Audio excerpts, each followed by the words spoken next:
right, this is take 2 of episode 2.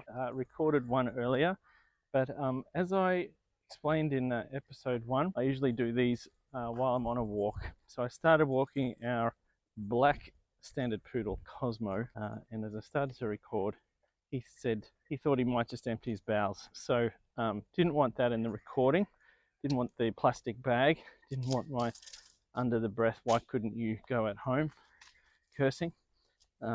Anyway, he's entitled to go where he wants, and he saves it for our walk together. God bless him. Yes, this is uncut, and I am going for a walk with my dog, and this is how I record my episodes in the series here on Terribly Honest. So, friends, welcome back to people that listened 18 months ago, 2 years ago. When I started this and scrubbed the first season, you can listen to the first little episode of this season where I explain why I did that. But thankfully, a number of you sort of said, hey, I would love for you to talk about this again. Can you talk about these things again? So I'm just going to start this series as a response to friends new and old who say would love your thoughts and things on a couple of topics. Now, one of the topics that came up was, can you talk about deconstruction, which I can and will in some of the in episodes.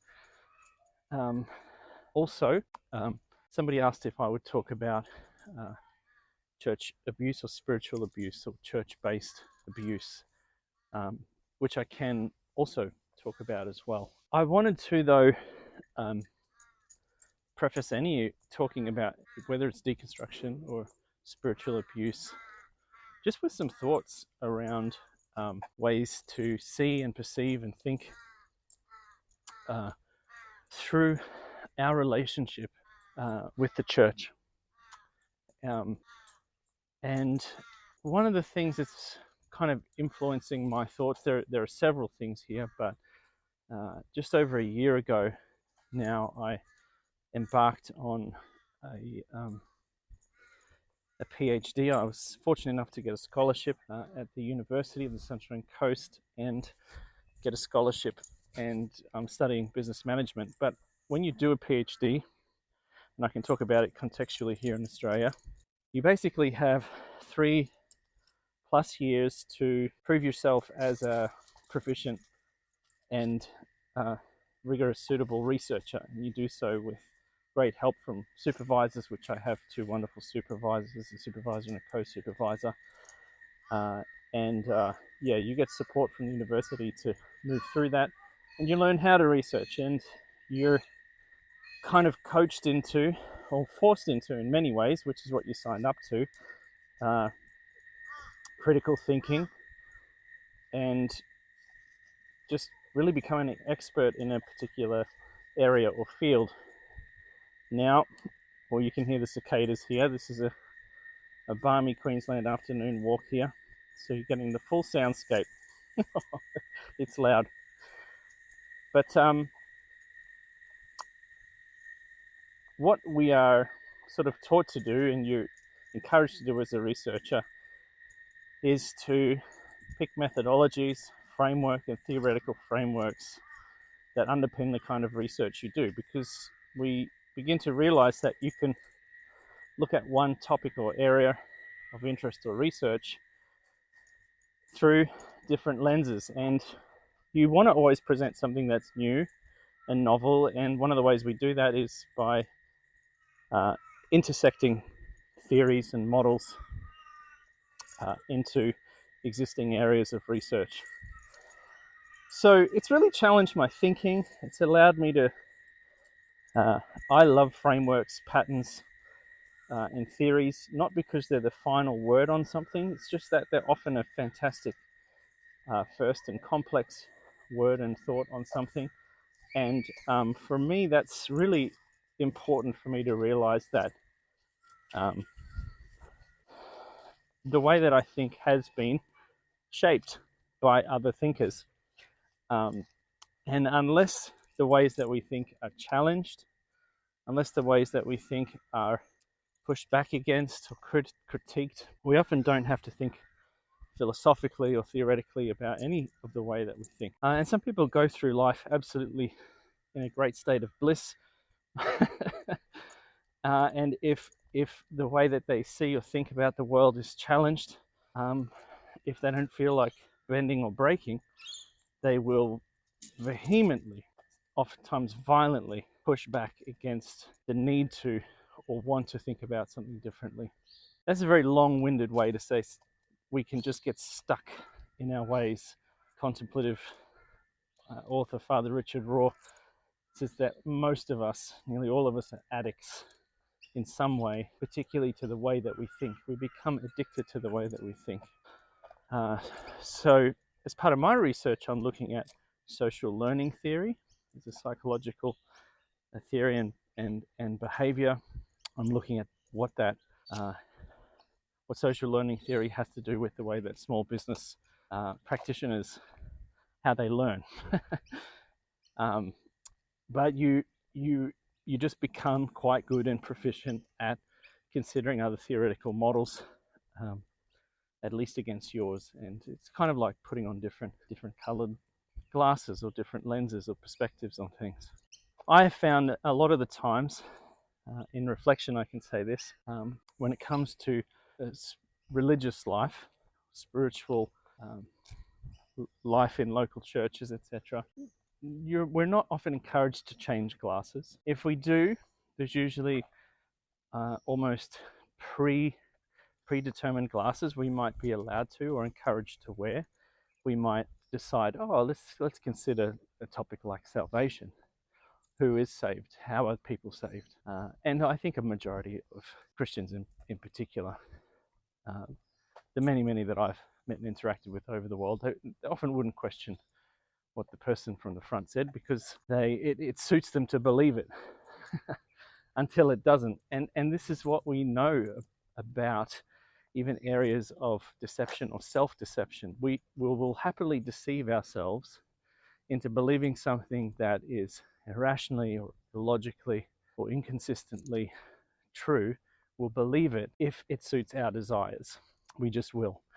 And usually that's it works till it doesn't. And I've written plenty of poetry around this whole idea of thinking and looking at the world through a particular lens, considering God a particular way, and then realizing that God, I don't know if God is really like that, because if he or she is like that, then he or she is complicit with these kind of things.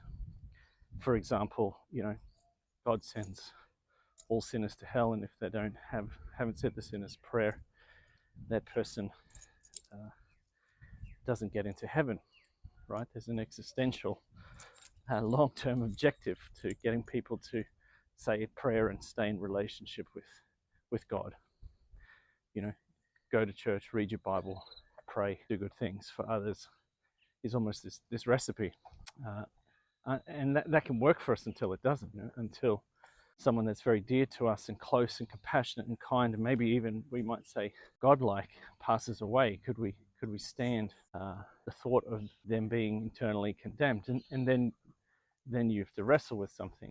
I've shared this several times.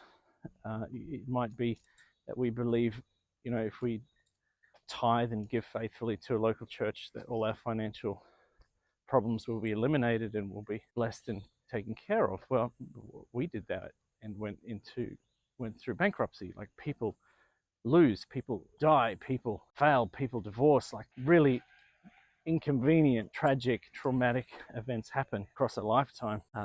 And we have to decide if we're willing to consider something else, consider something different, try a different theoretical perspective.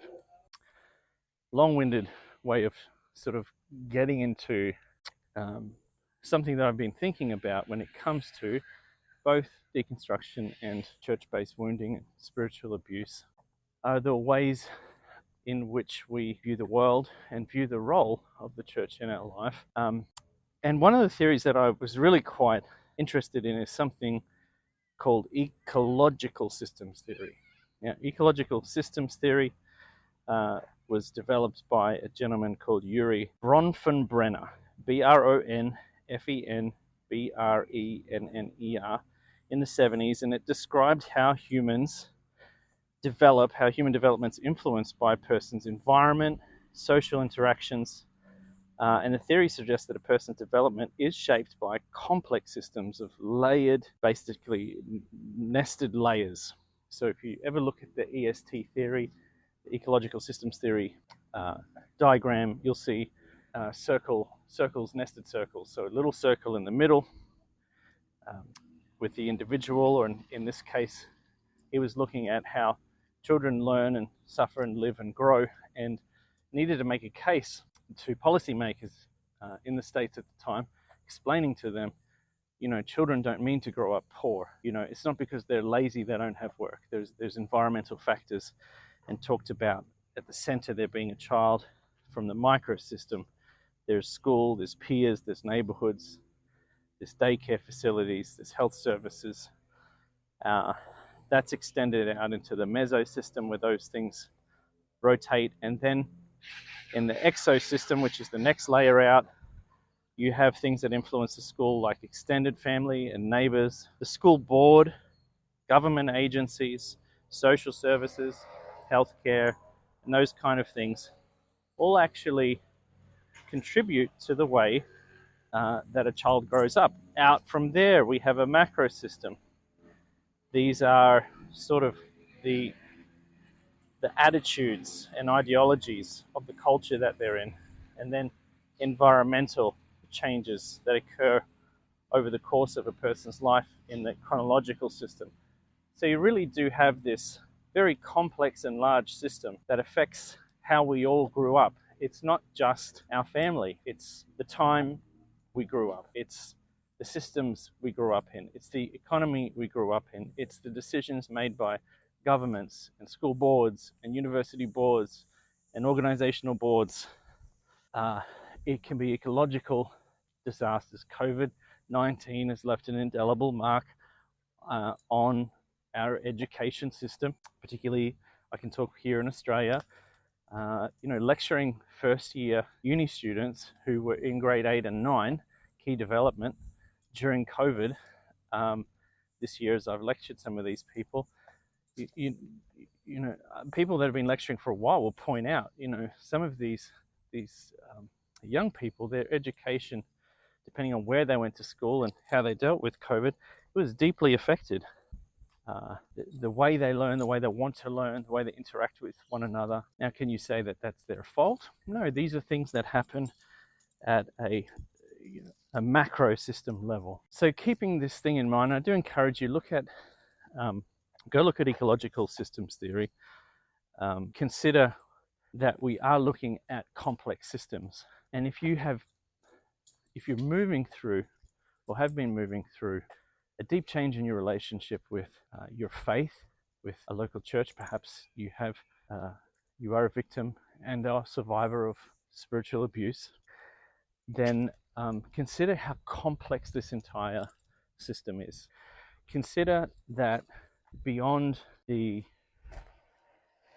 person at on the pulpit with the mic most Sundays, the pastor or the leader, he or her, perhaps a board, but they're usually individuals in most cases. Consider how things even in their life affect and trickle down to you in the same way that the culture of a day, I'll give you a classic example. I might have a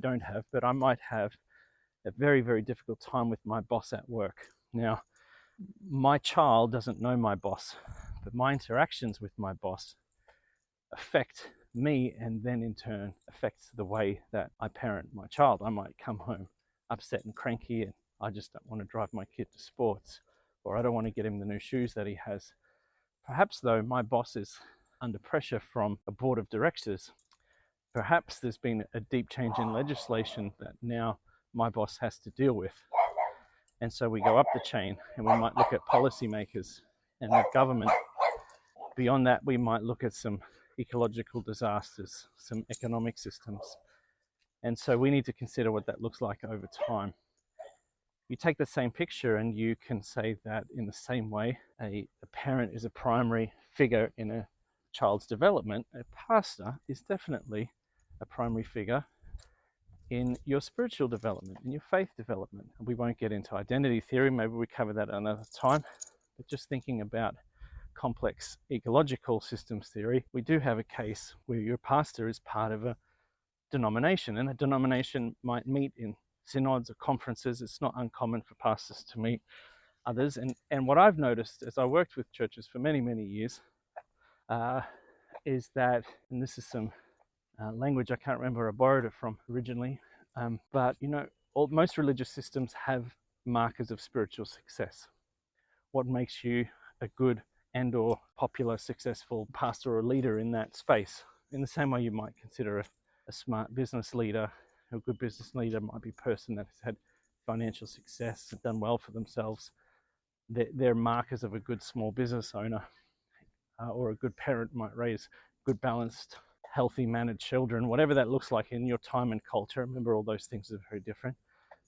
Church pastors and leaders, there are things that might be markers of success in the denomination. It might be the degree, how much education they have. It may be how many people attend their services. It might be the length of their tenure. It might be a position they hold in a local pastors network, or the size of their building. I mean, it can be so many things, the number of prophetic words they had, how much missions work they do, how many hours a week they work, how many poor people they feed every week. There just really can be different spiritual markers. And so we have to understand that that's complex. Now that affects how they lead you. Their marriage, their own upbringing affects how they lead you. Their own inner struggles affect how they lead you. The level of education they had, the availability to education, to support, mental health support, supervision affect you. Classic example might be that, up until recently, it really wasn't suggested or mandatory for religious leaders to get regular monitored supervision. And that sort of thing has been coming in as a result of government policies and suggestions, things to do with the Royal Inquiry here in Australia.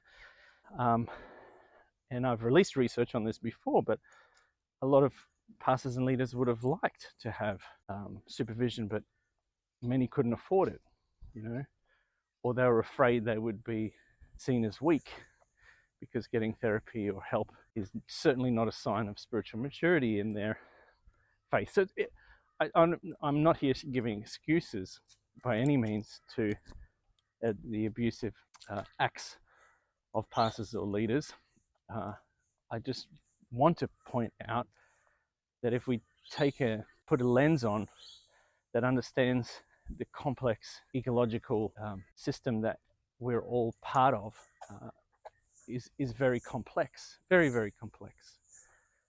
And what it does is, right in the middle of that, in the original author,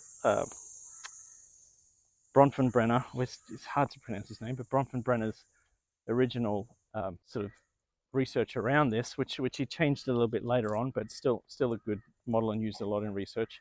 He put a child's development at the center of this, understanding that a child that is born in 1942 is going to experience life very different to a child born in 1962. But if you put yourself in the center of that, as an individual, perhaps as an adult, and then consider that over chronological time, you'll notice that, and you might allow yourself to understand how terribly complex and very, very unique your particular situation is. Because what we often find with deconstruction, for example, faith deconstruction, in its popular sense, not in its original sense that Derrida talked about, but in its sort of more popular sense, where somebody has begins to pull apart and deconstruct their faith and their faith journey and their belief systems, etc. At the center of that, you have a lot of influence factors, particularly in some of the circles closer to you. You do have your family influence. You do have the influence of peers. You do have the influence of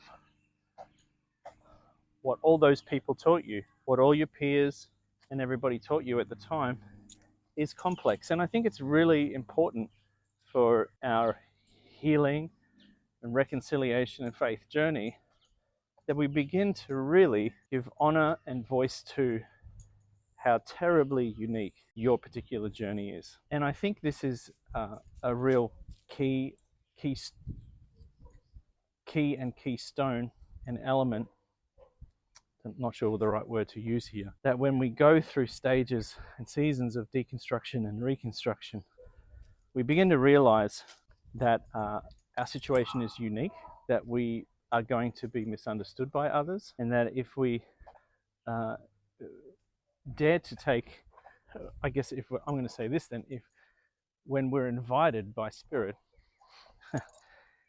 to examine our own personal integrity and wholeness and journey and what works and doesn't work for us anymore, we are always bound to move away from popular opinion, from groupthink, and begin to think and see and feel differently than the larger tribe, or we're at least acknowledging that for quite a while we have seen and thought and felt differently than the collective, perhaps, church that we've been part of. And I think this is a natural and good thing to go through. I don't know how we can individuate without it. Now, having said that, and I say this as a disclaimer that all my thoughts and opinions here are my own. They're not part of the my employees, whether it's the university or as I work in aged care chaplaincy. But I've met people who are in the 80s and 90s, and it would seem that the religious upbringing and the faith that they held on to as a child has really served them through a lifetime. Now, I haven't had a lot of discussions around deconstruction, but I would say that I don't believe everyone goes through it because it's not always necessary. Some people find great solace and are more than happy to just go with what's preached and what's said because it's worked for them in their time, in their culture, in their context, in their upbringing, and their friendship circles, and all the things that has worked for them. It's largely worked for them. But then there are those whom it's not, and it hasn't. And I think one of the markers of true spiritual freedom are that we begin to accept and celebrate that our spiritual journey is different than others, that they are all unique, but some look very much the same as others do. They're all different, but some look very much the same. Also, I might add too that, and I might talk about this another time, I've talked about the life model before and the stages of faith. I should keep it on the stages. There are other frameworks and models that talk about stages that we go through on the faith, and I might revisit that here. It was in the last season that I scrubbed. Some of you might be familiar with it, but we might revisit some of that again in some other episodes. But I wanted to present the ecological systems theory. Check it out. I'll put a couple of links in the show notes to some YouTube videos. And my aim here is just to provoke you into thinking differently and just consider it. Put these glasses on, have a look, consider it. You may be surprised on what you discover. And there's no prescription there. I'm not saying you should, but you just never know what you might discover and recognize in yourself as you look at things a bit differently and through the lens of a different framework. All right, my friends, please write to me, find me on the socials, email me, david@davidtenson.com. Please follow, like, and subscribe wherever you find this podcast, and would love to know how I can serve and respond some more to you. But this is the first of a few episodes. We're going to look at different frameworks and theories, which I think, as I said, will help you see things a little differently as you go through deconstruction and reconstruction, or as you recover and walk through the devastating and traumatic seasons of spiritual and church abuse.